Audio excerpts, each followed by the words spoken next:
Alright, so let's begin the session for today.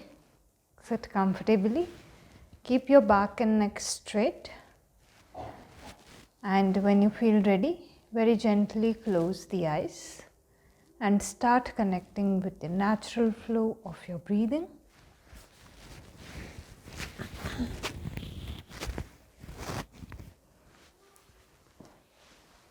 Just watch each and every breath as it moves in and as it moves out.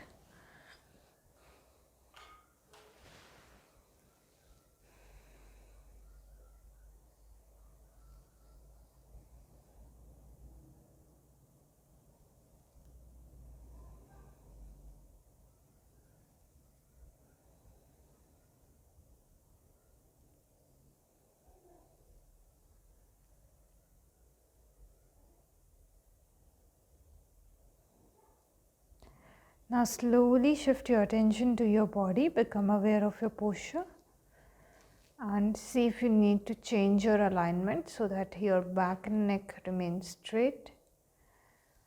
Neck, shoulders and face are relaxed. You are comfortable in the pose that you have chosen and there is stability in your body.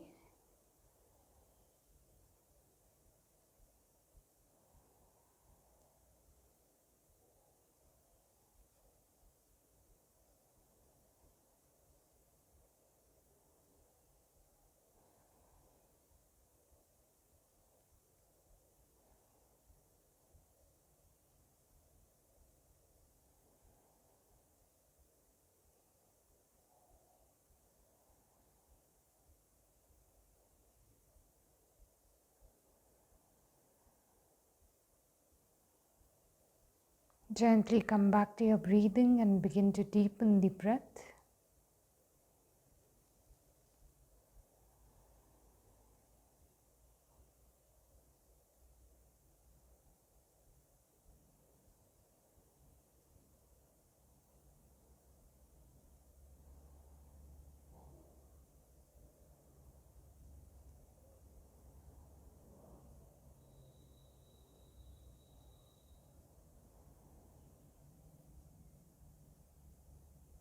We are going to open today's session by chanting Om 3 times followed by the Guru Mantra. Take a deep breath in for Om.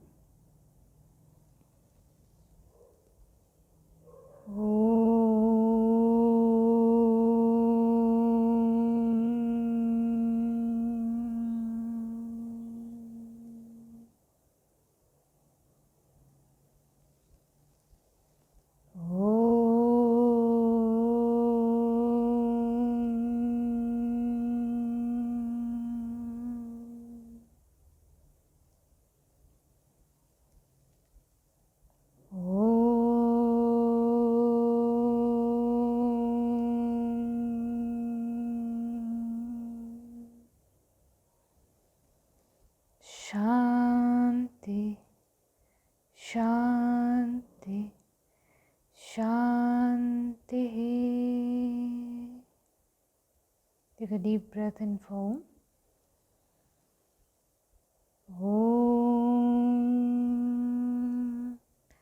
Gurur Brahma, Gurur Vishnu,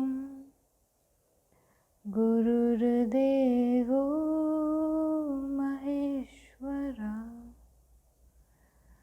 Guru Sakshat Parabrahma, Tasmai Shri Gurave Namaha, Tasmai Shri Gurave Namaha, Tasmai Shri Gurave Namaha. Om Shanti, Shanti, Shanti. Feel the vibrations.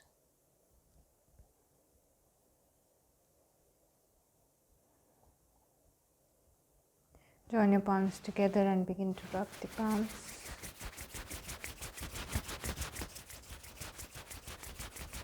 Place the palms on the eyes. Very slowly, while blinking and looking at the palms, begin to open up your eyes, coming back with a smile. Om Shanti. Namaste to everyone. Let us begin our session for today. So, today in yoga philosophy, we are going to talk of a very important topic, and this topic you will connect with because you have been doing this, the practices of this topic, right? So, today's topic of discussion is Hatha Yoga, Hatha, Hatha Yoga, Yoga, okay, Hatha Yoga, right? So, all of your asana practice, your pranayama practice, your shatkarma practice, mudras, bandhas, all of these practices come under the title of a school of yoga which is going on, school or proper systematization, you can say, and that systematization is famously known as Hatha Yoga. Okay, so Hat, this term literally means stubborn. Okay, so in ancient times it was like very easy to adopt meditation as a lifestyle. In history and development of yoga, we have already seen, right, that in earlier times meditation was overall supported a lot. And now if you come to today's world, maybe you will find maybe meditation is not that supportive, or the society isn't pushing us to become meditators, no, or to adopt meditation into our daily lives. The society is pushing us more in the way of making us capable to sustain ourselves, right? And overall the system today, it's very fast paced. So it's practically not possible for most of the people to go into the deep meditative practices, and hence Hatha Yoga forms a very beautiful bridge, because we are not only struggling with disease, but even the other aspects, we struggle with those, right? So Hatha Yoga, this philosophy, this system of yoga, it says that rather than starting with the rules and regulations, we can keep them aside in the beginning. We can prepare our body, we can prepare our mind, right? And we can become capable of reaching the stage where we can just sit in meditation for a long period of time. But before that, we need to make the body capable, right? And how is this done? Through the Hatha Yogic practices. So if you read, and even we will have very elaborate discussions on Raj Yoga. So if you read about Hatha Yoga, right, so you will see that rules and regulations, they are like not forming the beginning point. In Raj Yoga, they form the beginning point, but these rules and regulations, they were kept aside. And not kept aside meaning thrown out. They have just changed their placement. Okay, so Hatha Yoga believes that in order to even follow the rules and regulations, you already need to have stability in the body and the mind, right? It's so hard to stick to rules on a day where you are like sad, or on the day when you are very happy also, in fact, right? So Hatha Yoga said that through the preparation of the body, we become ready, body and other aspects, we become ready for deeper practices like meditation, right? Also, as the society proceeded ahead, rules and regulations were acting more opposite to us than working in our favor. So earlier, first when rules and regulations were followed, then entire flow used to take place. But now, as the times moved ahead, it was seen that these same rules and regulations, they are just generating guilt in the mind, right? So suppose I am told that you don't have to lie. Right now my workspace or your workspace, it some situation comes up and you have to hide something, you don't talk of it, right? Or maybe you have to change what happened slightly, right?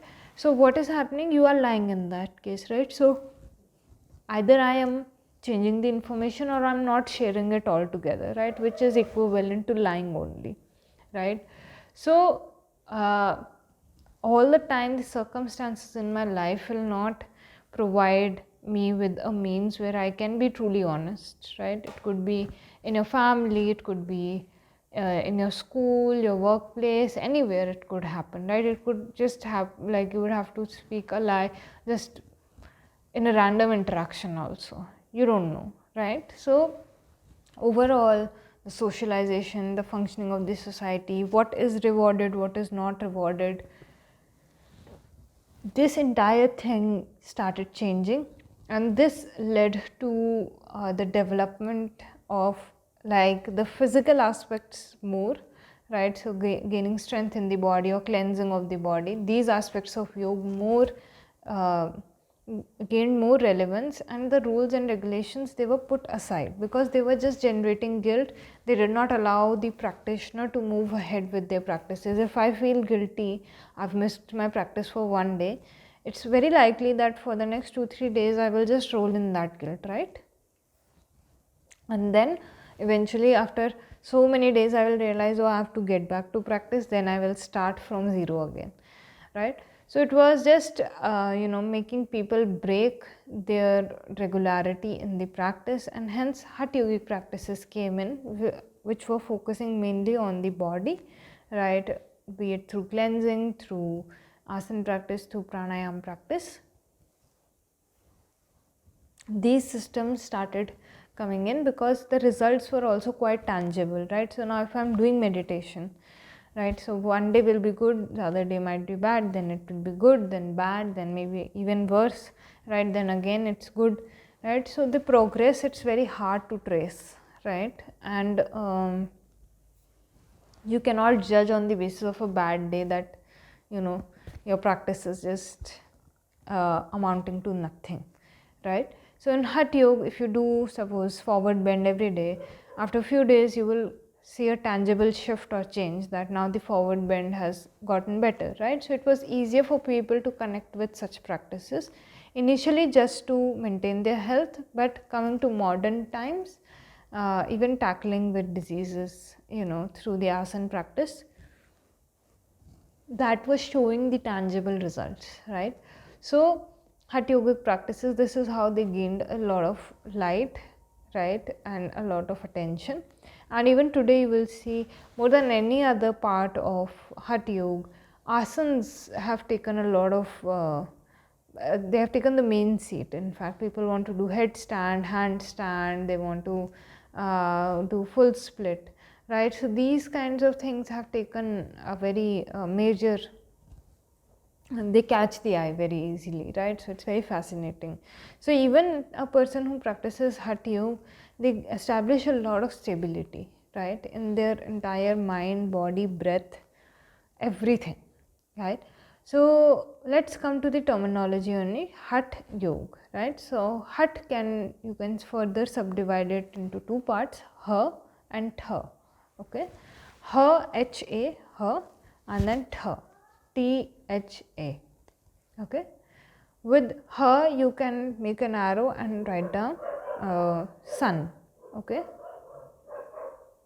You can also write down right nostril, sympathetic nervous system,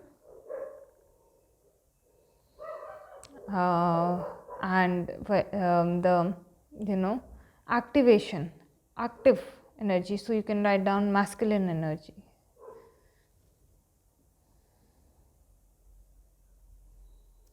And with her you can make an arrow and you can write down the moon, right, your left nostril, parasympathetic nervous system, and last one is the feminine energy.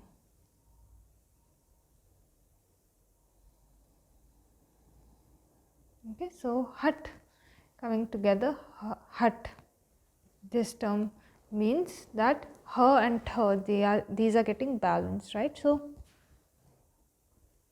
your right nostril and your left nostril, the flow is getting balanced, you can say, right? Or you have worked so much that if the strength, so one of your sides, it will be more strong for you, right? So through the practices of Hatha Yoga, both the sides will become equally strong, right? So if with right hand you are a right-handed person, you are doing everything with the right hand, means the left hand, because it is not getting that kind of practice, it's unable to do certain things, right? So if I write something down with this right, I am also a right-handed person, right?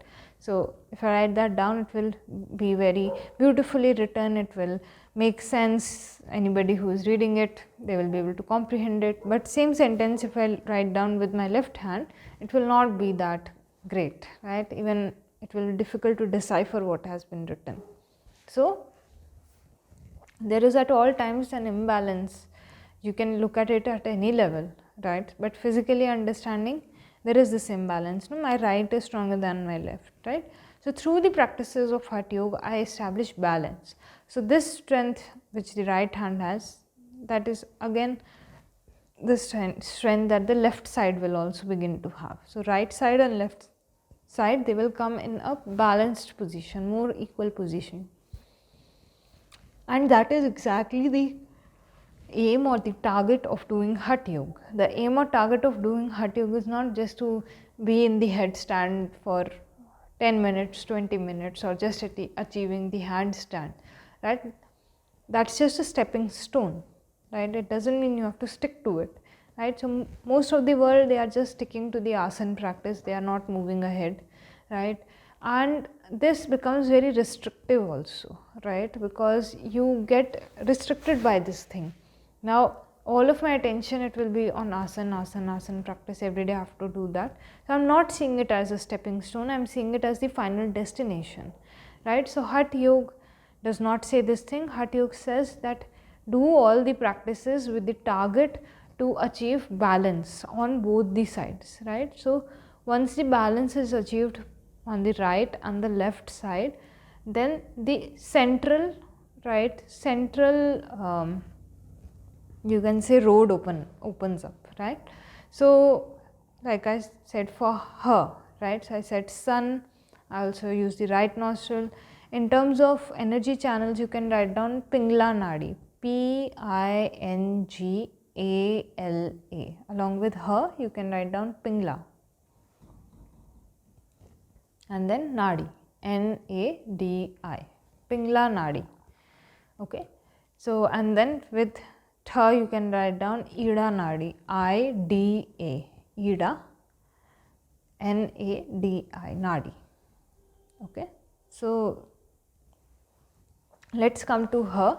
Her is talking about, this word is talking about the masculine energy. So we are a combination of both feminine and masculine energy. It doesn't matter what your gender is, it's about the energy that you have, and you have both of them within you, right? So I can be very active, I can be very motivated and ambitious, and then at some points of time I can have another approach towards life where I am more passive in my approach, where I am more nurturing, where I am more like I am enjoying the rest that I am taking, right? So I need both activeness and resting in my life, right? So the right side or right nostril, it is promoting the more active forms, right?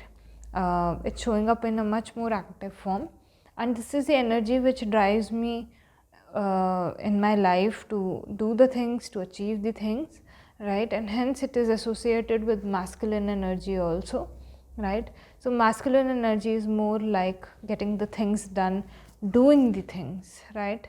So sun-like energy, right? Activeness, okay?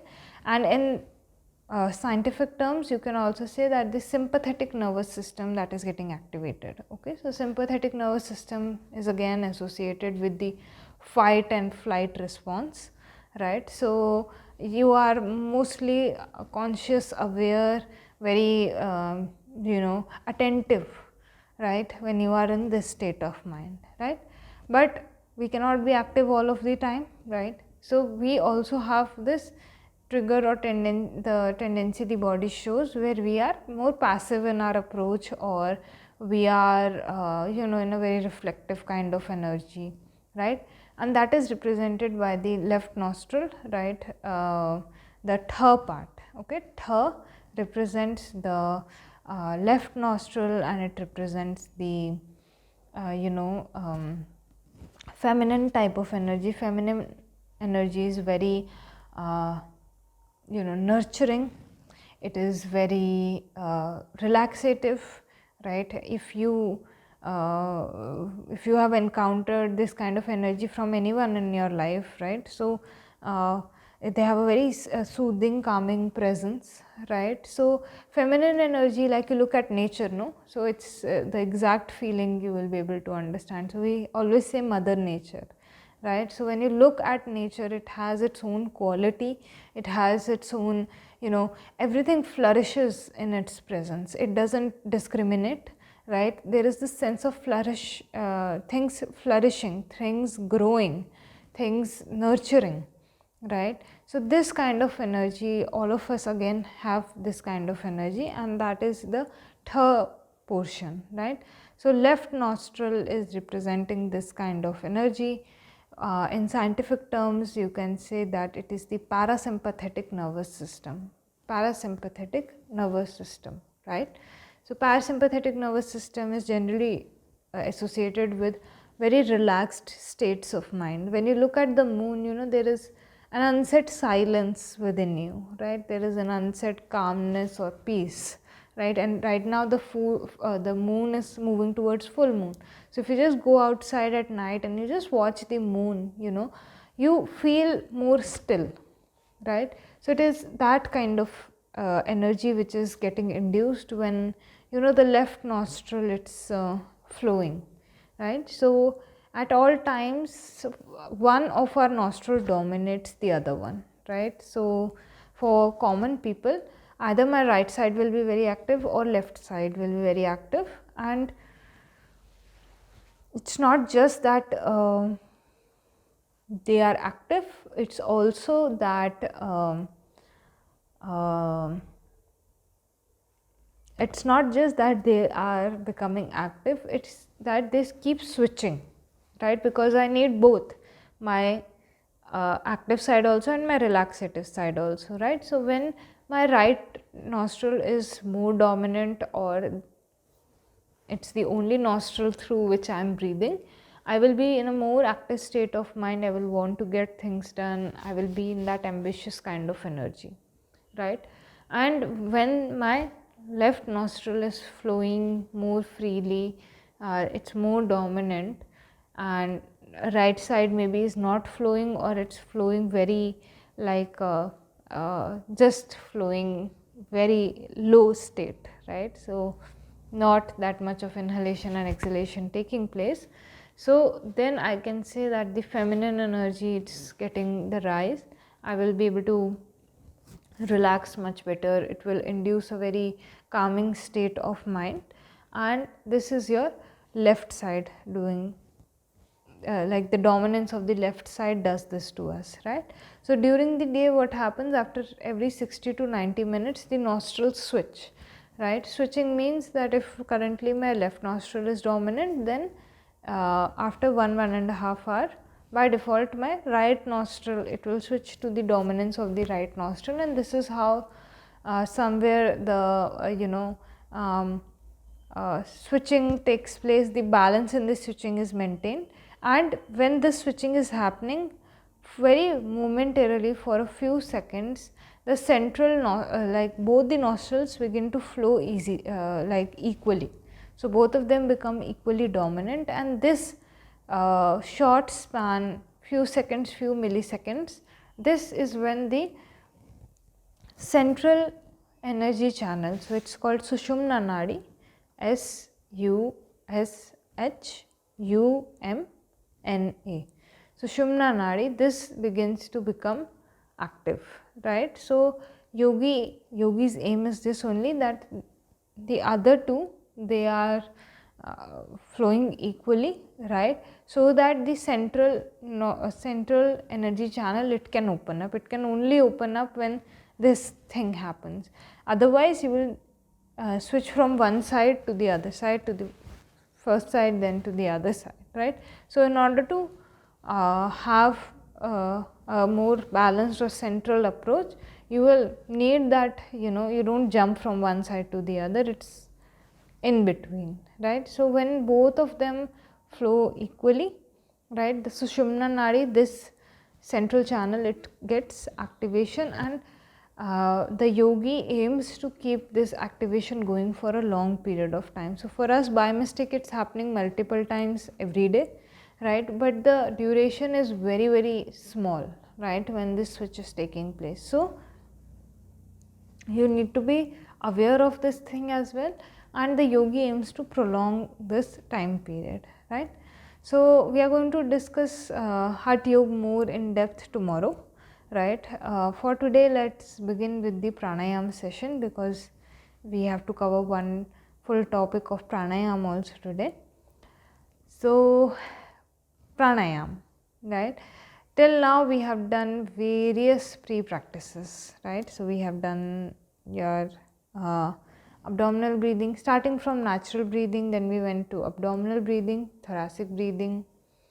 We then started with your thoracic, then clavicular, then yogic deep breathing. Then we did some practices and reached the original practice of Nadi Shodhana, and then finally last class we completed Kapalbhati, right? So these are all different pre-practices that we have.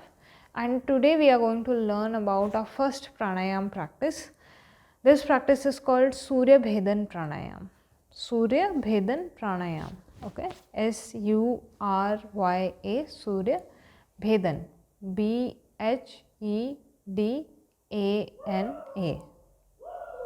This Surya Bhedan Pranayama.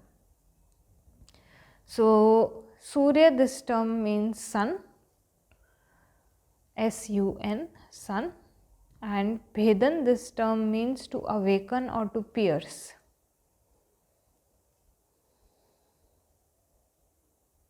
Okay, so Surya Bhedan, this pranayam, in English it is called the right nostril breathing or the vitality stimulating breath.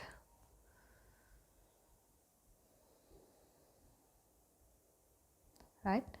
So Surya, as you know, in today's philosophy session only, I have already given you the qualities of sun, right? The masculine energy, the active kind of energy. So Surya is representing the right nostril, right, and activation of the right nostril. Okay, so our focus during this pranayama is the activation of the right nostril, and Bhedan is to pierce, to purify, to awaken. So again, through the purification of the right side, right nostril, we are aiming to get more flow and more energy of that side.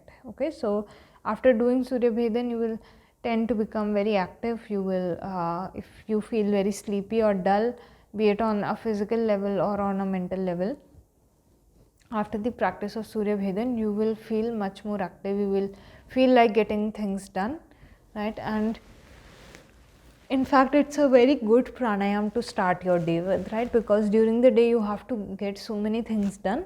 So if you start the day with this kind of practice, it will help you to maintain the activeness. Okay. Surya Bhedan, Surya, as I said, it means sun. So sun is warm, no? When sun comes up. So even in winters, when the sun comes out, you get some warmth on your body, right? So in that same way, this is a heating pranayam, right? So when you do Surya Bhedan, the body heat will increase. Okay, so if it is very hot out there, you are in summertime, peak of summertime, right? Or you feel internally your personality is Pitta personality. Okay, So already the fire is very active, no? The Pitta people, they are already having the, that kind of personality, right? So for them, again, Suryabhedan at this time should be given in a very checked manner, right, or avoided altogether. But it is regardless a practice which will get you into a more active state, right? So let's discuss how we do it, and then we are going to talk about who cannot do it and what are the benefits, what are the precautions in fact that you need to take when you are doing Suryabhedan. Okay, so I will just demonstrate the practice once. Okay, so in previous sessions when we were doing Anulom Vilom, we were and Nadi Shodhana, we were forming a specific mudra with our hands. So you guys can go ahead and adopt any of the mudras, right, either the first one, right, this one, or you can go ahead and adopt this one also, right. So it's totally up to you. With your right hand you form the mudra, you sit comfortably, back neck remains straight, and all the other things you do. So you prepare yourself for pranayam first through abdominal breathing or any of the preparatory practices, and once you prepare the breathing, then you begin with this pranayam. Okay, so how do we do it? The main key characteristic feature of this pranayam is inhalation is done always through the right side, exhalation is done always through the left side. Okay, so right nostril inhale, left nostril exhale. Let me just demonstrate the practice one time to you. So first you exhale fully, then you close the left nostril and begin to inhale through the right nostril.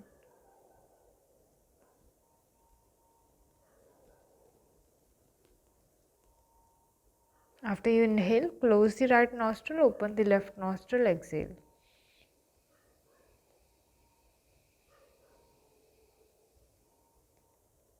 This is one round. Okay, then again you close the left nostril, inhale through the right side.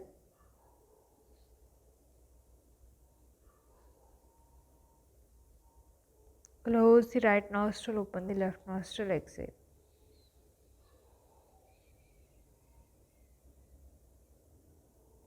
Okay, so these were 2 rounds that I demonstrated, which is again the same, inhaling through the right side, exhaling through the left side. This forms 1 round. Okay, so let us look at some contraindications, precautions and benefits of the practice, and then we are going to go ahead and do the practice, right? So who strictly should not go for this practice? People, heart patients, okay, your high blood pressure, right, people who have hyperthyroid, right, where the thyroid levels are high, any disease related to Pitta personality, right. So any disease that is caused because of the aggravation of Pitta, you have to avoid this pranayam in that case. In case of ulcers, right, in case of anxiety as well, right. So some people, they have a very dull mind, they are like having sadness and they don't want to move around, they don't want to do anything. So for them this practice is beneficial. But if your mind has the tendency to run away a lot, right, it's having that like so much energy, so much activeness, then again Suryabhedan is not the practice.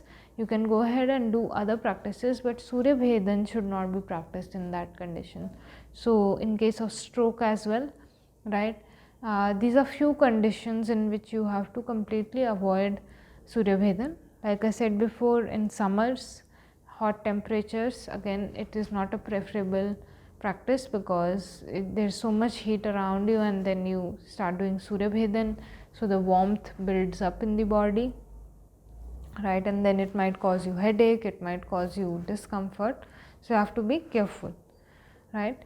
So what are the few precautions? First thing, Suryabhedan, it's a great practice, but you should never do it after eating, right. So Suryabhedan has this benefit of increasing the digestive capacity, right. So it works on making your digestion better, but that doesn't mean that you eat food and you start practicing, right? It will hamper with the flow of the food being digested. I have explained this in earlier sessions also, right, where I was talking about the breathing, and I have explained this thing that and even the food. So I have explained this thing that 3 to 4 hours gap should be taken after food, like for pranayama practice, and also that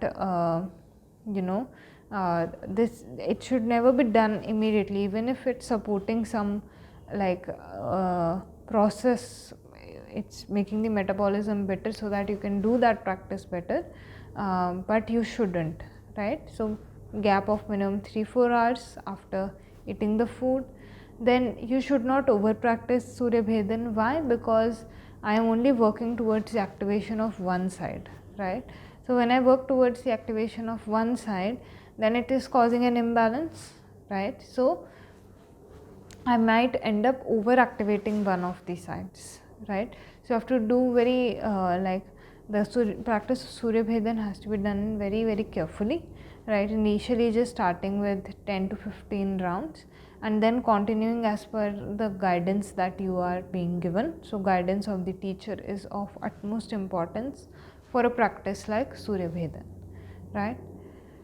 Let's come to some of the benefits, right? So when we look at benefits, so many I have elaborated in the in explaining the previous few things only.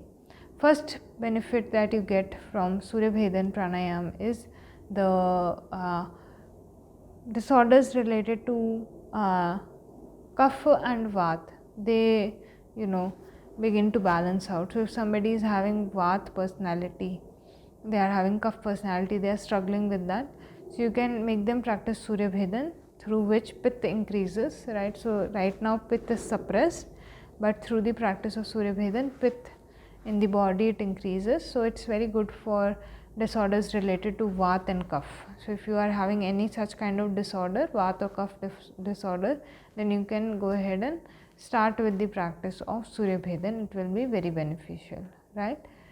Then again, Surya Bhedan, it is giving you a very active kind of energy.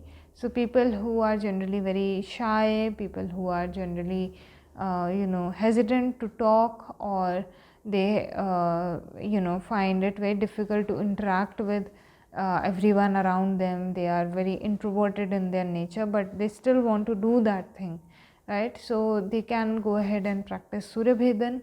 Surya Bhedan makes the mind extroverted, it makes the body more like active, so you get the work done, you put yourself out there, right? So through the practice of Surya Bhedan, these kinds of benefits can also be derived. It increases the temperature of the body. So suppose in winters you are feeling very cold, right? So you can practice a few rounds of Surya Bhedan and you can see what kind of difference or impact is coming when you go for the practice of Surya Bhedan. Apart from this, Surya Bhedan tends to increase the digestive ability of the body, right?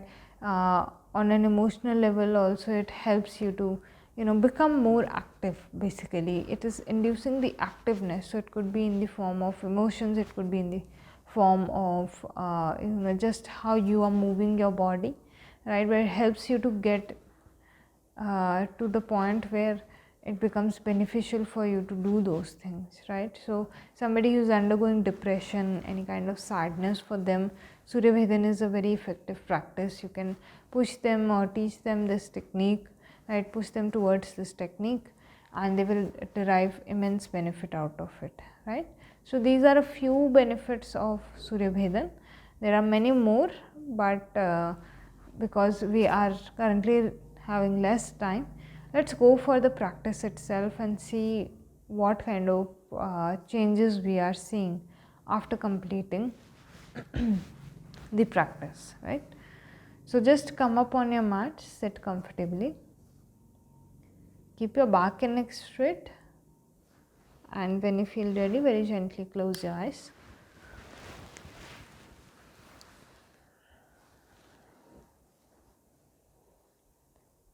start connecting with the natural flow of your breathing.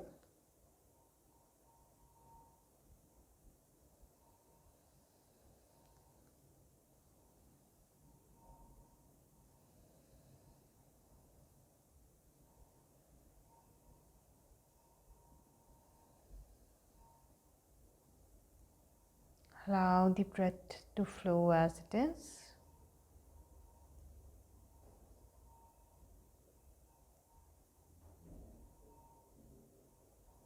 Now slowly and gently shift your attention to your body.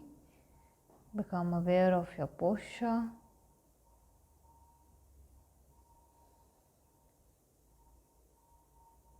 Straighten your back and neck.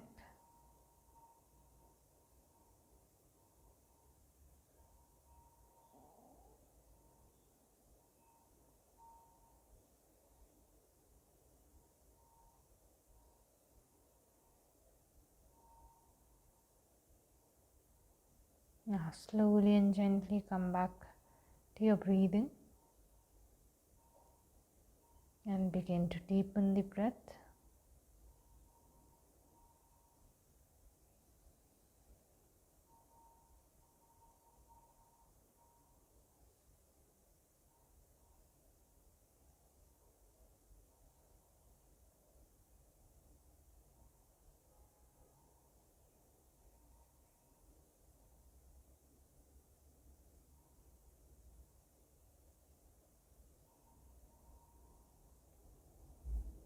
We're going to start with our first practice, the practice of abdominal breathing. Keep your back and neck straight. Exhale fully. As you begin to inhale, expand your abdomen.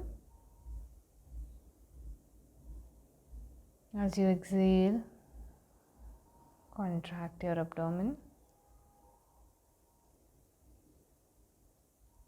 Take a few deep breaths like this.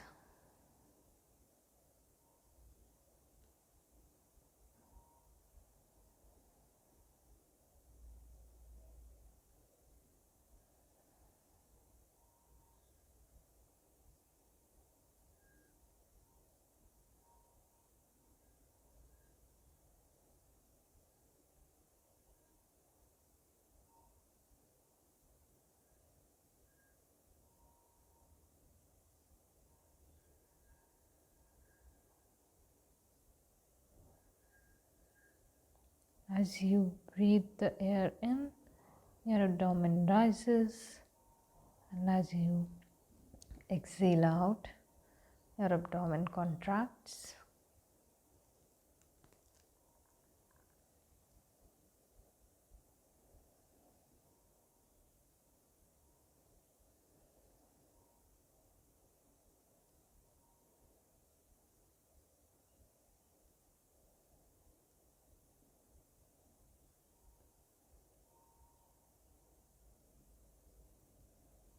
After your next exhalation, completely suspend your practice. Come back to the natural flow of your breathing.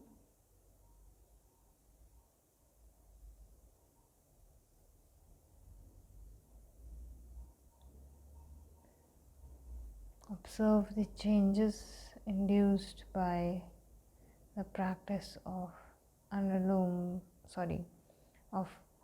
abdominal breathing.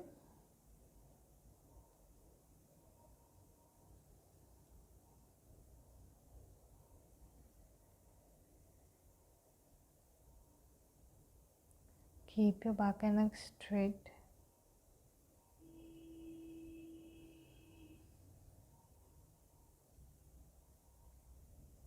And prepare yourself for the next practice. We will go for a few rounds of Anulom Vilom.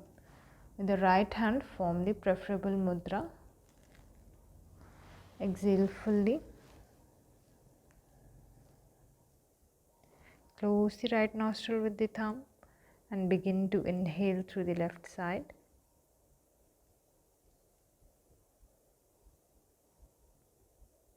Close the left nostril, open the right nostril, exhale.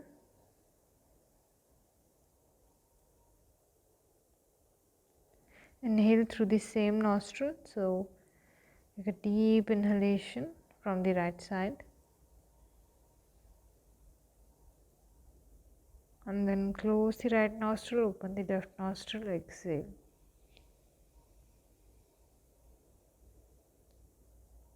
This is one round of Anulom-Vilom. Continue with your practice.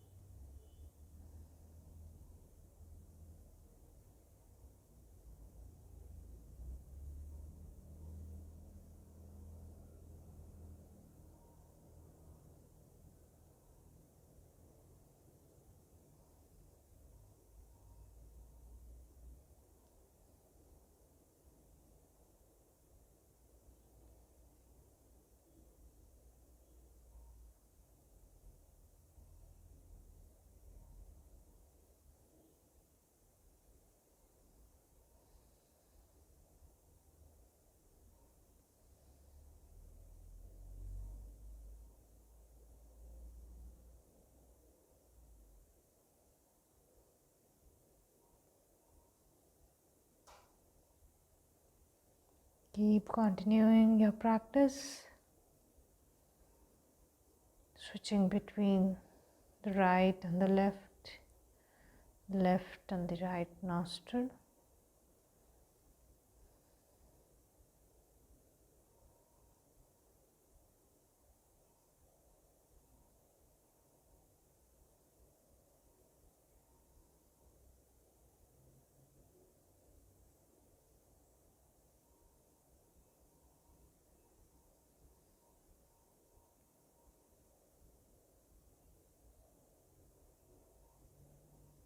And now, after completing your next round, you can suspend the practice, relax your hand,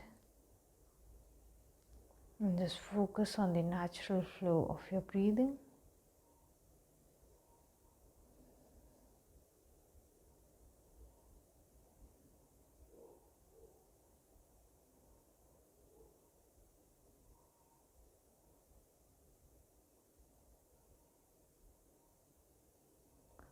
Observe the impact, the soothing and calming impact of Anulom-Vilom.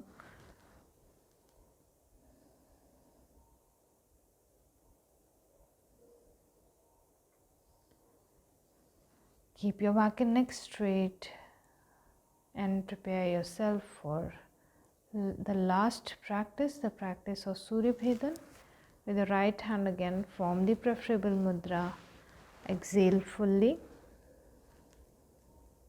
Close your left nostril this time and begin to inhale through the right side.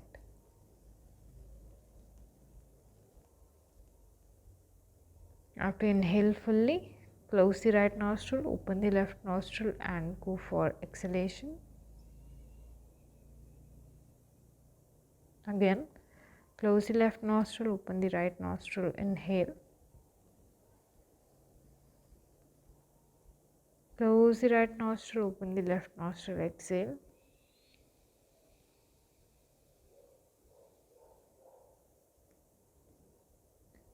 Again, close the left nostril, open the right nostril, inhale. Close the right nostril, open the left nostril, exhale.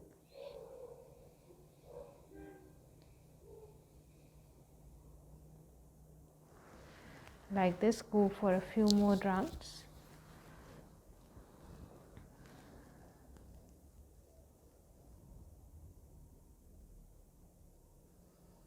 Don't exceed 15 rounds, just 10 to 15 rounds, whichever number suits you better.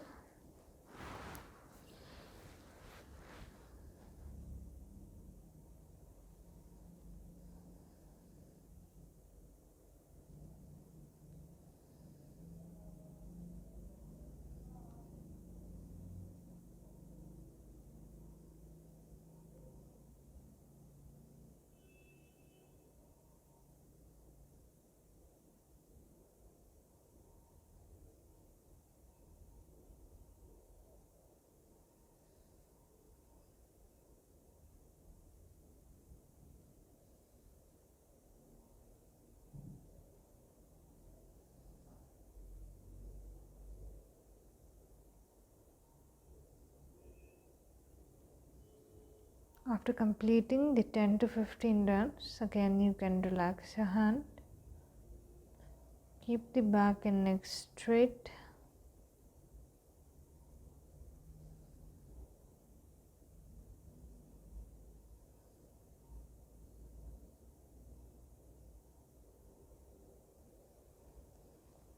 See if you are able to feel the heat that the pranayama has introduced or activated.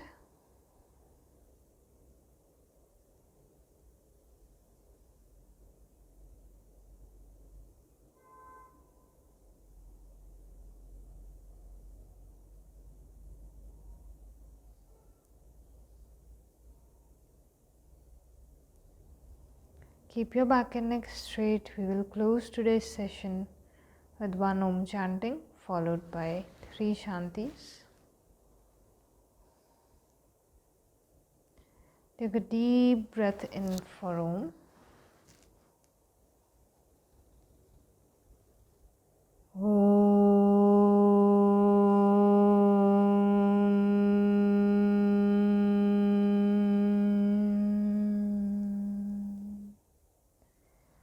Shanti, Shanti, Shanti.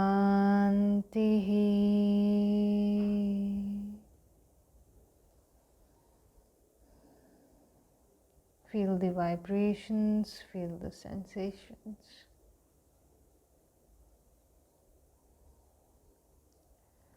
Join both your palms together and begin to rub your palms.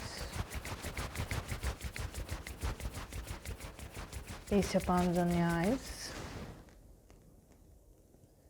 We will do this 2 more times. Rub the palms together. Keep them on the eyes. One last time. Rub the palms. Keep them on the eyes. Very slowly, while blinking and looking at your palms, open up your eyes, spread this energy on your body. Om Shanti. Namaste to everyone.